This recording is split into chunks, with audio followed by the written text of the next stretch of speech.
Karena dia nikah, dia tidak sadar bahwa harusnya laki-laki punya 2 telur, 2 testis, Iya, betul. 2 buah pelir. Ternyata cuma ada 1 atau nggak ada sama sekali. Dan itu bisa mengganggu. Dan kenapa itu penting gitu ya?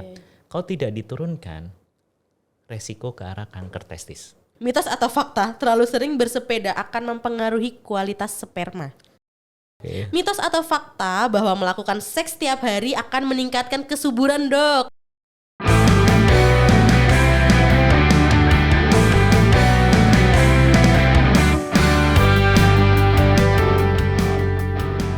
Halo Sobat Sehat semua, bertemu lagi bersama saya Salsa di podcast Klinik Arda, sehat untuk semua. Nah Sobat Sehat, seperti janjiku kemarin ya sama Sobat Sehat semua, kali ini kita kedatangan nih tamu spesial dari dokter spesialis, yaitu ada Dokter Seso. Halo dokter. Halo. Nah Dok, kemarin aku janji nih sama Sobat Sehat untuk ngedatengin Dokter Seso selaku dokter spesialis andrologi sebagai dokter tamu di Klinik Arda gitu, Dok. Berarti udah ditunggu-tunggu ya, Mbak ya? Udah dong sama Sobat Sehat semua. Oke, siap. Udah ditunggu-tunggu. Nah, kita kalau panggil audiens kita namanya Sobat Sehat, Dok. Oke, Sobat Sehat. Oke, halo Sobat Sehat Klinik Arda ya. Iya, Sobat Sehat Klinik Arda. Nah, ini kita perkenalkan Dokter Seso ini adalah salah satu dokter spesialis andrologi ya, Dok ya. Dan saat ini Dokter Seso sebagai dokter tamu di Klinik Arda. Mungkin kedepannya akan di sini ya, Dok ya. Amin. Amin. Oke, Dok, ini Dok karena spesialisnya dokter itu kan andrologi ya, Dok ya. Kita sekarang bincang-bincang santai aja ya, Dok ya. Oke, siap. Tentang berarti kalau andrologi itu lebih ke kesuburan para laki-laki gitu ya, Dok ya. Oke, jadi saya ini dulu ya. Boleh, apa sih yang silakan, Dok. namanya andrologi, Dok? Perkenalan dulu nih. Iya, benar. Apa sih, Dok, andrologi? Apakah itu semacam android gitu kan? Iya, benar. Itu makhluk kalian apa sih, Dok? Gitu Iya, ya. benar. Jadi andrologi adalah ilmu yang mempelajari Andrologi adalah ilmu yang mempelajari tentang kesehatan pria. Oke. Gitu ya. Iya. Kesehatan pria itu dari pas brojol lahir sampai dia tua. Ya dari pria lahir ya. Betul, dari Sampai lahir sampai dia dia tua. tua. Gitu. Oke. Nah, mencakup 5 macam bidang. Pertama, kesuburan pria, infertilitas. Oke. Yang lagi promil, yang perempuan sama dokter obgyn gitu ya, yang laki-laki sama dokter andrologi. Oke. Lalu yang kedua nih, yang lumayan sering juga, apa itu? Biasanya gangguan seksualitas. Oke. Misalnya disfungsi seksual, misalnya gangguan ereksi, kok nggak berdiri, Dok? Iya. Gitu ya, kok kurang keras, kok nggak tahan lama, Dok? Berarti konsultasinya harus Betul, ke dokter andrologi. Oke. Baru 2 ya, Mbak ya. Iya. Yang ketiga biasanya karena gangguan perkembangan. Jadi ibaratnya gangguan hormon.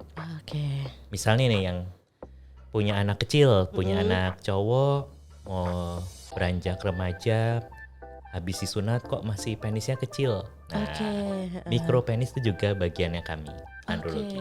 Lumayan banyak ya itu juga. Cukup mencakup hampir keseluruhan Betul. tentang laki-laki ya, Dok ya. Karena apa itu penting? Kalau nggak ditangani dengan benar, nanti akan terganggu. Nanti malah jadi ada gangguan kesuburan kalau dia dewasa. Ujung-ujungnya ke infertilitas lagi. Betul juga. Oke. Lalu yang nomor 4 adalah male aging atau istilahnya andropause. Nah, kalau perempuan ada menopause gitu ya. Nah, ini laki-laki juga ada. Bisa andropause ya, Dok? Betul. Banyak tuh gejalanya. Oh ya, wow, menarik nih. Gitu ya, banyak tuh. Bukan jadi genit ya. Puber kedua gitu ya, Dok ya, puber ketiga. Malah enggak ya, malah Iya. dia udah ya bisa sih jadi puber kedua tapi kayak jadi anak kecil lagi ya karena kekurangan hormon testosteron. Oke. Nah, yang terakhir nih yang nomor 5 memang jarang pasiennya. Yaitu KB pria. Oke. Kayaknya yang terakhir ini agak tabu di kalangan Betul. laki-laki ya, Dok ya. Gitu. Itu ya itu sekilas tentang andrologi. Oke, nah Dok, berhubung tadi kita sudah bahas nih andrologi itu kan ada bahas infertilitas, tumbuh kembang, tentang hormon ya, Dok ya, gangguan seksualitas dan lain-lainnya sampai apa tadi, Dok? Andropause. Andropause ya, Dok ya, karena masih asing nih, Dok, di telinga saya. Oke, terus sama yang terakhir KB ya, Dok ya. Oke, berhubungan yang paling banyak nih, Dok, diminati. Kalau apalagi bentar lagi kan Klinik Arda ini mau jadi salah satu satu klinik infertilitas di Wah, keren ya. Jogja. Iya, cie. Makin berkembang. Nah, untuk ini dok, sebenarnya apa sih infertilitas pada laki-laki itu seperti apa sih dok? Oke, sekarang gini ya, apa itu infertilitas? Iya. Infertilitas itu adalah gangguan kesuburan. Infertilitas gangguan kesuburan ya. Oke. Nah, kita katakan kalau misalnya ada gangguan kesuburan adalah jika pasangan yang sudah menikah dan rutin berhubungan 2-3 kali setiap minggunya tanpa kontrasepsi, Iya. tapi dalam waktu setahun ternyata belum hamil juga istrinya. Nah, itu berarti ada gangguan kesuburan. Oke. Gitu ya. Nah, baik dia belum pernah punya anak atau dia menunggu anak yang kedua. Oke. Ya, ternyata banyak juga ya infertilitas, istilahnya infertilitas sekunder. Jadi dia nggak ada masalah. Anak pertama lahir sudah sehat, tapi nunggu lama kok belum dapat. Nah, itu adalah infertilitas sekunder. Oke. Jadi nggak yang melulu dia baru nikah terus nunggu lama nggak punya anak ya dok ya, tapi ada dua kategori nih. Betul. Gitu ya dok ya. Nah, kita bahas dulu yang infertilitas primer ya. Oke. Ini banyak ya. Dok, kapan sih saya disebut infertil? Jadi Iya, kalau tadi definisi berarti sudah nikah 1 tahun, rutin berhubungan, ternyata belum hamil. Nah, itu definisi yang umum ya. Iya betul. Nah, tapi itu ada SK berlaku. Oke, ada syarat dan ketentuannya ya dok ya. Apa aja itu dok? Jadi kalau itu di bawah usia 35 tahun. Oke, berarti di masih masa subur untuk Ya, betul. pasangan ya dok ya. Kalau sudah di atas 35 tahun, nggak lagi 12 bulan atau 1 tahun. Oke. Cukup setengah tahun. 6 bulan aja. 6 bulan. Ternyata belum hamil, perlu periksa. Oke. Gitu ya. Oke. Bisa dipahami dok. Oke. Karena apa? Saya selalu bilang, dok saya bisa kok punya istri saya hamil. Anak terakhir umur berapa? Oh iya 12 tahun. Nah, gitu. Jadi saya selalu bilang kejayaan masa lalu tidak menentukan kejayaan masa kini, gitu ya, karena seiring berjalannya usia pasti kesuburan akan menurun. Oke. Gitu. Nah, SK berlaku tadi lagi kalau misalnya usia sudah di atas 40 tahun nggak usah nunggu lagi 12 bulan, 6 bulan, tunggunya 3 bulan toh. Oke, berlipat ya dok ya. Betul. Gitu. Oke, Itu yang oke. dikatakan infertilitas. Lalu kalau infertilitas pria itu apa? Berarti jika si prianya belum mampu menghamili pasangannya, gitu ya. Oke, iya. Dengan tadi 12 12 bulan bulan. atau 6 bulan atau 3 3 bulan. Gitu. Oke, sudah ditunggu tapi kok nggak hamil-hamil istilahnya gitu ya dok ya. Gitu. Segera periksa itu. Berarti ada masalah. Ada masalah. Gangguan kesuburan. Betul. Itu yang dimaksud dengan infertilitas ya Betul. dok ya. Jadi nggak melulu karena wanita ternyata ya dok ya. Pria ternyata separuh-separuh. Suara-suara. Sama-sama gitu ya. 30%-nya wanita, 30% pria, terus 40% gabungan. Gabungan. Oke dok. Nah dok, terus tadi dok, yang membuat faktor terjadinya si pria ini bisa terjadi infertil itu seperti apa sih dok? Oke, banyak faktor ya. Jadi kita sekarang bahas mengenai penyebab dari infertilitas dari segi pria. Betul. Betul ya. Penyebab paling sering sekitar 30%, jadi sepertiganya tuh, adalah unexplained, tidak terjelaskan. Oke. Nggak tahu tuh. Nggak tahu dari mana ya, dok ya. Istilahnya walau alam ya. Iya. Nah, itu ada kaitannya dengan pola hidup, gaya hidup. Oke, kembali ke gaya hidup Betul. ya dok. Misalnya apakah ngerokok, ya Oke, kan itu iya ya, benar. minum minuman alkohol, sering begadang, gitu Oke, ya, iya. pekerjaan dan lain sebagainya. Lalu yang sering juga adalah varikokel. Oh. Oke, varikokel itu sekitar 17% sampai 20%. Ciri-cirinya gimana tuh dok varikokel? Oke, dok? varikokel. Jadi gini, varikokel itu pelebaran pembuluh di daerah testis. Oke. Nah, jadi kayak varises. Kok ibu-ibu yang ada di betis, Iya betul. nah, biasanya. laki-laki sering ada di buah zakar. Oke. Mungkin nanti bisa ditampilin ya mas, tapi di sensor. Gimana? Enggak kan edukasi ya, nggak Edukasi, apa-apa. iya benar. Nah, Biar tahu gitu kan ya. Oh ini ternyata, oh saya terkena varikokel, saya harus periksa gitu kan ya dok. Betul. Ya? Nah, jadi nanti kalau misalnya pas berhubungan juga perlu tuh dilihat tuh pasangannya. Ibu-ibu juga ya, Iya calon benar. calon momi yang lihat tuh. kok ini bener gak sih? Kok kayak ada urat-urat mas? Kayaknya perlu periksa deh ke dokter andrologi Iya ya. benar dok. Nah, terus penyebabnya lagi ada yang namanya infeksi. Nah, kalau perempuan misalnya ada keputihan, nah pas berhubungan nularin ke si laki-laki. Oke. Itu bisa. Lalu juga bisa disfungsi ereksi. Ya ternyata nggak bisa berdiri. Gimana? Iya, benar. Mau keluar ya dok betul. ya. Karena ada gangguan di situ ya dok Betul. ya. Nah, yang lumayan sering juga ternyata testisnya nggak turun juga bisa. Oke. Kalau orang bahasa awamnya turun Bukan ya dok, beda lagi ya dok ya. Kan gitu. Ya ini juga lumayan sering nih. Oke. Laki-laki tidak aware terhadap kesehatannya dia sendiri, kesehatan reproduksi. Karena ada dia nikah, dia tidak sadar bahwa harusnya laki-laki punya 2 telur, 2 testis. Iya betul. 2 buah pelir. Ternyata cuma ada 1 atau nggak ada sama sekali. Dan itu bisa mengganggu. Oke, dan itu bisa terdeteksi sejak dini ya dok ya? Iya kan, gitu ya. Karena juga lumayan banyak ya. Iya. Bahkan pasien saya tuh istrinya dokter, tapi suaminya dia tidak ada testis di dalam kantung zakarnya. Ternyata di atas. Dan kenapa itu penting gitu ya? Kalau tidak diturunkan, resiko ke arah kanker testis. Wow, ternyata Sejelimet itu ya bener dok. Dari satu hal bisa menjadi hal besar lainnya gitu ya dok. Jadi bagi saya kalau pas datang pasien gitu ya, periksa fisik gitu ya, yang penting bukan ukuran panjang si Mr. P ya. Oke. Tapi si telurnya ini, apakah ada 2, ukurannya bagaimana? Oke. Jadi yang perlu diperhatikan nih buat sobat sehat ya, yang mungkin habis nikah ya dok ya. Habis nikah nih kan lagi masa. Jadi silakan mengeksplor gitu. Mengeksplor ya. Aduh, kita bahasanya kita buka-bukaan ya. Mengeksplor dulu, dilihat dulu. Wah ini udah bener apa enggak, atau mungkin ada yang harus kita periksa nih ke dokter androlog gitu kan ya. Salah satunya adalah tadi dari fisik dulu ya dok. Betul. Ya, dilihat dulu apakah ada tadi varises atau pastikan dulu cowok bukan. Oh iya benar. Pastikan dulu ya teman-teman ya. Untuk sobat sehat menikahnya dengan lawan jenis nih ya. Oh iya kan ada ya kapan hari ya. Iya benar di itu ya dok ya, ternyata bukan cowok gitu ya. Oke, jadi nanti dipastikan dulu nih, selain dia laki-laki adalah dia pastinya punya fisik seperti laki-laki seperti ya dok ya. Terus juga seperti tadi yang dokter bilang bahwa terdapat buah zakar 2 ya. 2 harus dicek dulu 2 ya.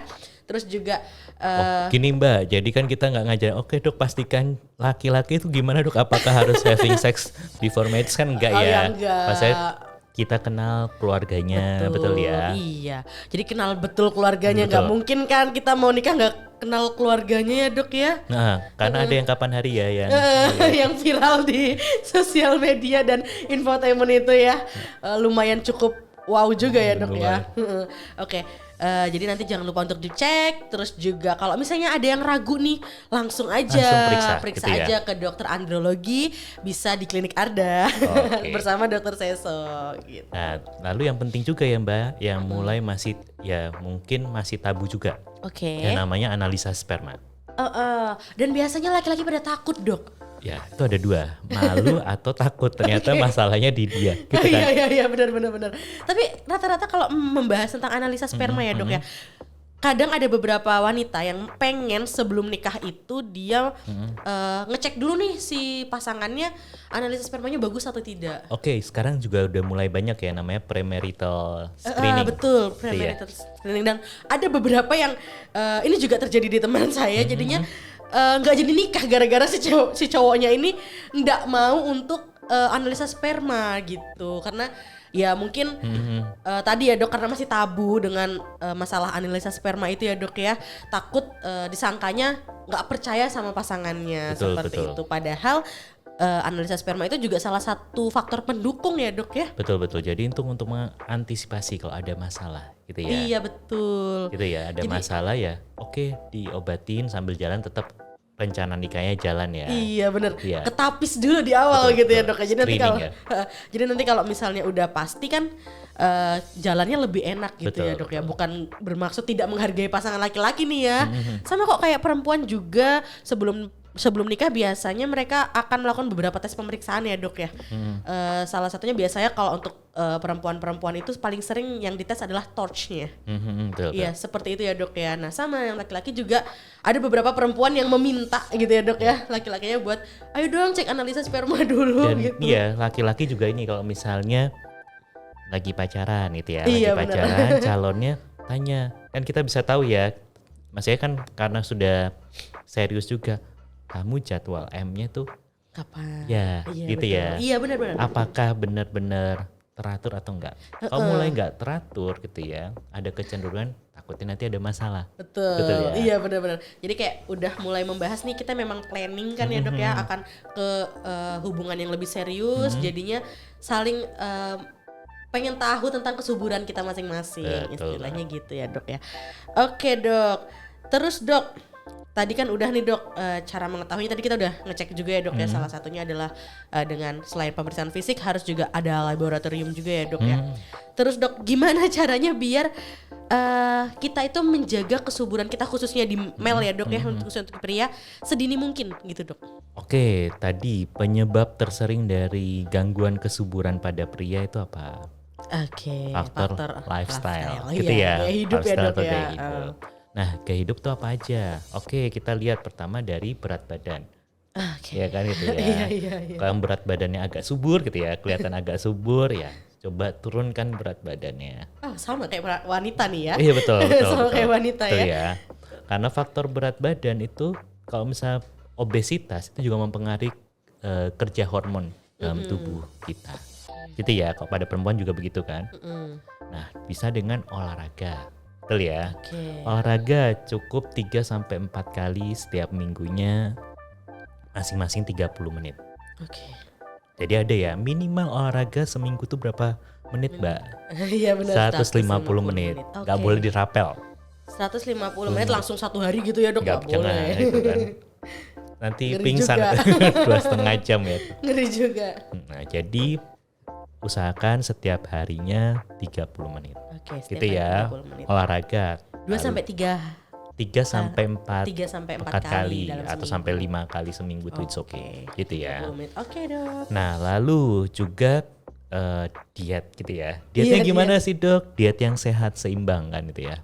Oke dok, banyak yang bilang tuh kalau dietnya laki-laki tuh makan protein aja. Enggak ya, harus yang diet seimbang kan. Oke. Kita tak butuh yang karbohidrat, protein, lemak. Dok butuh lemak ya? Butuh. Gitu ya. Iya. Kenapa? Karena lemak itu kan ada bisa kolesterol. Kita butuh nggak kolesterol? Kolesterol dibutuhkan. Untuk apa? Itu adalah sumber dari sumber bahan untuk memproduksi hormon. Oke. Kolesterol itu akan sebagai sumber hormon testosteron. Nah iya, gitu ya. benar, Tetap benar, butuh ya namanya lemak.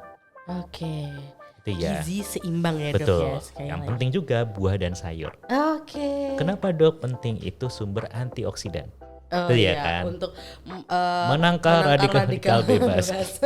di dalam tubuh gitu ya dok Betul ya. gitu. Oke. Terus usahakan kebiasaan habit yang jelek tuh seperti smoking itu Susah. kalau bisa di stop ya itu kan. Iya susah deh. Dok, nge-vape itu sama nggak dok? Sama. Sama, Kan? iya, Oke. dok. Minum alkohol enggak gitu ya. Terus istirahat juga perlu cukup. Karena ada penelitian kalau misalnya istirahatnya kurang dari 6 jam setiap harinya atau lebih dari 8 jam setiap harinya, ternyata spermanya juga letoy. Malas gerak. Nggak cocok ya dok ya Gitu. jadinya ya. Itu. Oke, mempengaruhi juga ternyata ya dok Betul. ya. Oke. Itu tadi ya berarti udah olahraga. Olahraga, lifestyle, ya kan dok ya, makan gizi sehat, istirahat yang cukup. Udah ya itu ya sebenarnya. Iya, itu aja ya dok ya. Sama kalau misalnya curiga ada sesuatu something wrong, segera periksa Segera ke periksa. ke Nggak harus nunggu udah nikah dulu nih ya buat para laki-laki ya. ya. Tadi ya terutama kalau misalnya ternyata kok kayaknya testis saya, buah pelir saya kok cuma ada 1 atau kok nggak ada. Dirasa-rasa sendiri deh ya dok ya. Iya. Atau misalnya kok kumis atau bulu ketiak kok Nggak numbuh. ya itu kan ada masalah. Berarti ada iya. gangguan hormon. Biasanya kalau laki-laki itu kan yang menyebabkan adanya tumbuh rambut. Itu kan hormon ya. Hormon, iya, betul. Hormon. Kalau misalnya udah nggak ada masalah ya segera periksa ke dokter. Oke. ada hubungannya nggak dok sama cowok maskulin dok? Maskulin itu apa? Atau macho? Macho ya dok. Mantan copet. Enggak dok. Jadi yang kayak dia memang nggak ada kumisnya. Oke, jadi gini, biasanya kan kita juga ada faktor ini ya, genetik juga ya. Nah, gak ada kumisnya lebat atau enggak? Kayak misalnya saya nggak ada jenggotnya, kan berarti keluarga saya memang juga nggak ada si papi nggak ada jenggotnya gitu ya. Kumisnya, biasanya saya akan nanya kalau misalnya kumis itu dicukur atau memang seminggu berapa kali? Gitu ya. Karena akan ketahuan tuh dok berapa banyak. Kan idealnya kan sekitar 2 sampai 3 kali seminggu. Dok, tipis dok. Ternyata emang saya biasanya cuma cabut. Oh, berarti udah ada masalah nih. Gitu ya. Biasanya spermanya juga nggak gitu oke. Terus maaf, bulu ketiak gimana kan itu ya. Itu juga ternyata mempengaruhi. Kalau yang bulu di kaki dok? Bulu di kaki tergantung juga kan keluarganya gimana. Tapi paling pasti memang kita harus cek tadi analisa sperma sama cek hormon biasa. Nah itu ya tadi ya teman-teman ya, sebelum kalian melakukan pemeriksaan mau nikah gitu ya dok ya, mungkin kalian bisa meriksa sendiri dulu nih. Kalau ada kejanggalan langsung periksa. Betul. Gitu ya, dok, jangan sungkan, jangan ragu gitu. Iya benar ya. Dan tadi tipsnya untuk menjaga biar teman-teman khususnya sobat sehat yang pria ini ya dok ya tetap subur, menjaga kesuburannya adalah salah satu yang paling faktor utama ada lifestyle ya dok ya. Terus olahraga dan juga tadi juga lifestyle, olahraga, satu lagi apa ya dok? Olahraga kan termasuk lifestyle. Iya ya olahraga. Oke, lifestyle, terus kalau misalnya ada masalah. Gizi seimbang, sama kalau ada masalah langsung segera cek, jangan sampai nanti teman-teman yang laki-laki ternyata ya dok ya malah kebablasan nggak diperiksakan gitu kan ya. Nah, telat ya kan? Iya telat. Nah dok, terus yang harus dipersiapkan sebelum menikah apa sih dok sebenarnya kalau untuk laki-laki tuh? Kalau untuk masalah kesuburannya nih ya dok ya. Tadi kan udah ya, jadi kita harus pastikan tadi ya sudah ada pemeriksaan premarital screening. Iya betul. Cek analisa sperma gitu ya, jangan ragu, jangan takut ya. Iya benar, biasanya gitu ya. Kayak takut ya dok, lebih banyak yang takut ya dok ya. Oke dok, gimana kalau kita main mitos dan fakta dok? Oke, siap. Ada beberapa pertanyaan yang kemarin itu ya dok ya. Saya kayak deg-degan ya. Dok, mitos atau fakta? Mitos atau fakta? Oke, kita kembali ke segmen mitos atau fakta bersama dengan Dokter Seso.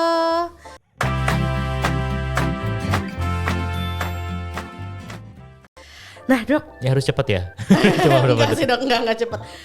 Ini dok, ada pertanyaan. Dok, mitos atau fakta mendinginkan testis akan meningkatkan kualitas sperma? Oh gimana tuh maksudnya tuh?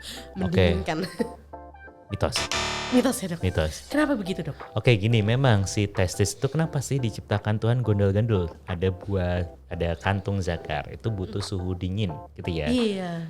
Dia harus suhunya lebih dingin daripada suhu tubuh. Kalau suhu tubuh kita tahu 36 derajat, 37 derajat. Nah suhunya si testis itu harus 4 derajat lebih dingin daripada suhu tubuh. Jadi sekitar 32 derajat. Agar apa? Agar si produksi sperma juga lebih optimal. Nah dok berarti harus kita berendam air es ya dok? Dikasih nanti, es batu dok gitu. Nanti mengkerut ya?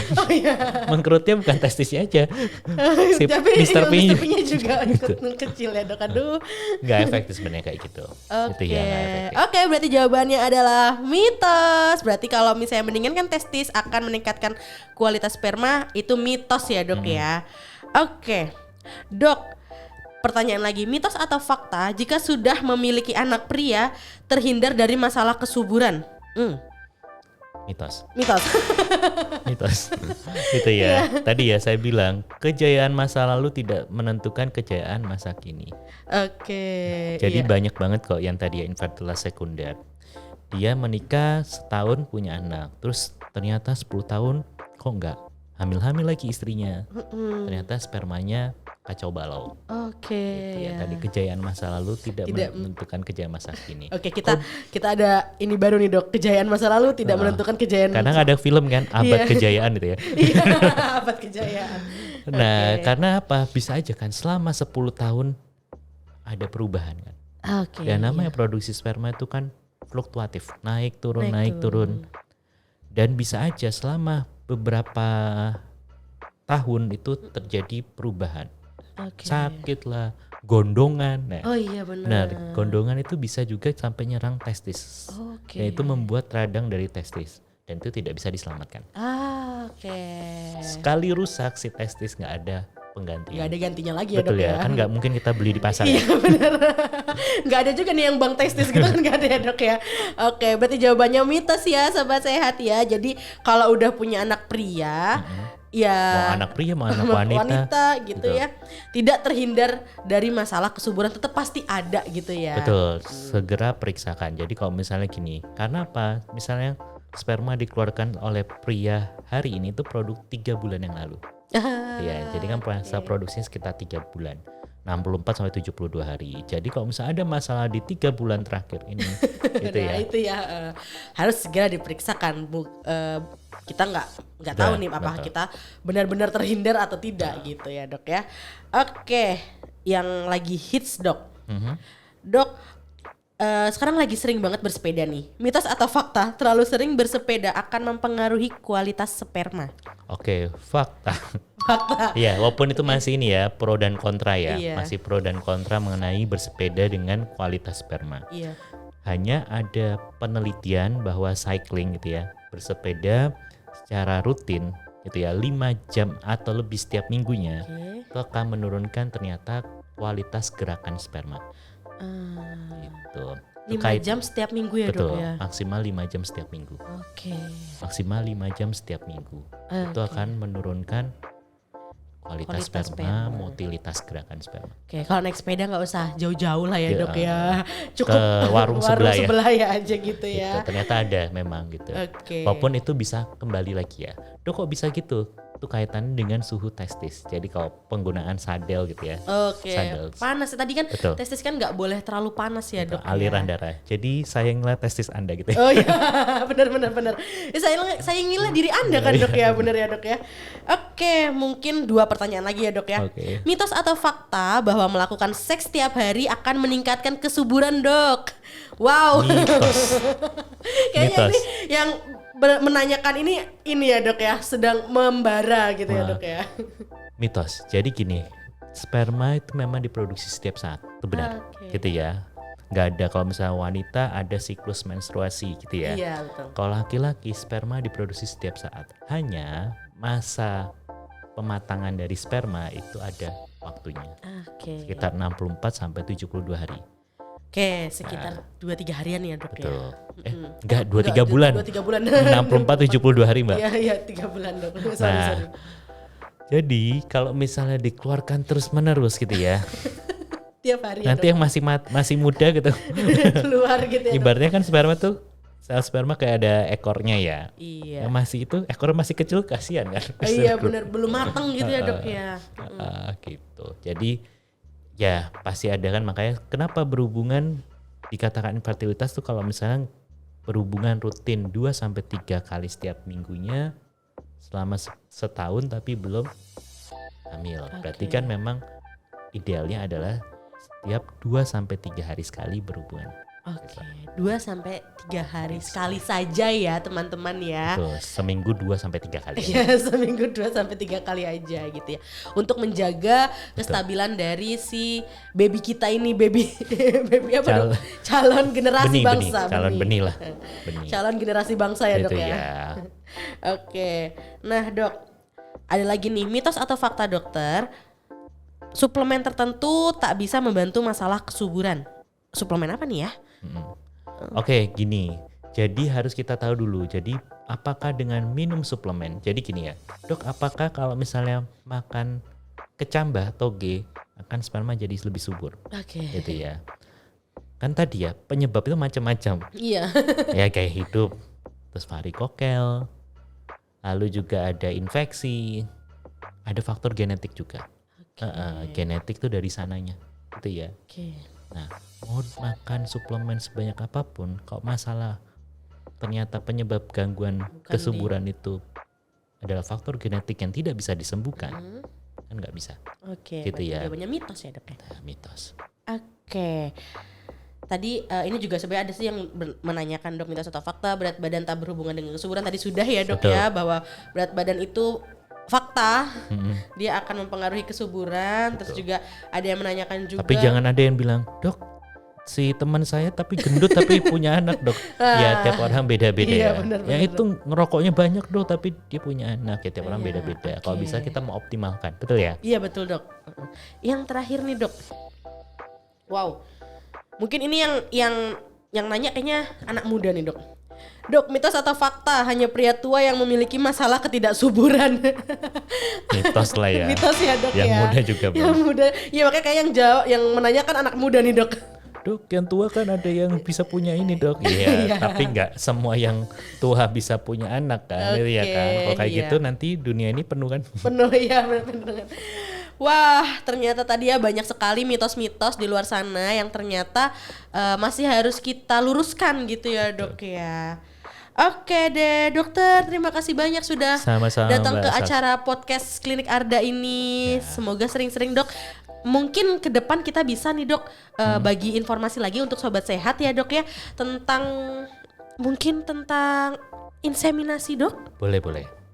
Kayaknya Dari segi pria ya. Iya dari segi pria apa yang harus siapkan gitu Oke. kan ya. Terus kenapa harus inseminasi gitu Oke. kan ya dok ya.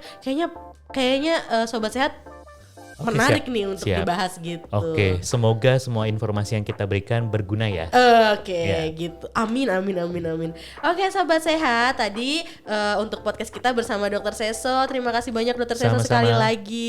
Dan untuk sobat sehat jangan lupa untuk subscribe dan juga like video ini ya. Terus juga di-share ke keluarga, ke teman, saudara, pacar, mungkin calon suami, apalagi ini tentang kesuburan laki-laki gitu kan ya, yang mungkin nanti akan membantu informasi sebelum teman-teman semua periksa ke dokter andrologi seperti itu. Dan juga kalau misalnya mau segmen selanjutnya kita tayangkan, jangan lupa tampilkan klik lonceng di bawah ya Mas Fian, nanti di klik gitu ya Mas Fian ya. Biar nanti teman-teman sobat sehat bisa nyalakan loncengnya supaya kalau misalnya kita ada upload video baru, teman-teman sobat sehat jadi ada informasi tambahan. seperti Notifikasi. itu. Betul, notifikasi tambahan. Oke, untuk sobat sehat semua, sehat itu hak untuk semua orang ya dok Betul. ya. Untuk itu di Klinik Arda, sehat untuk semua. Terima kasih.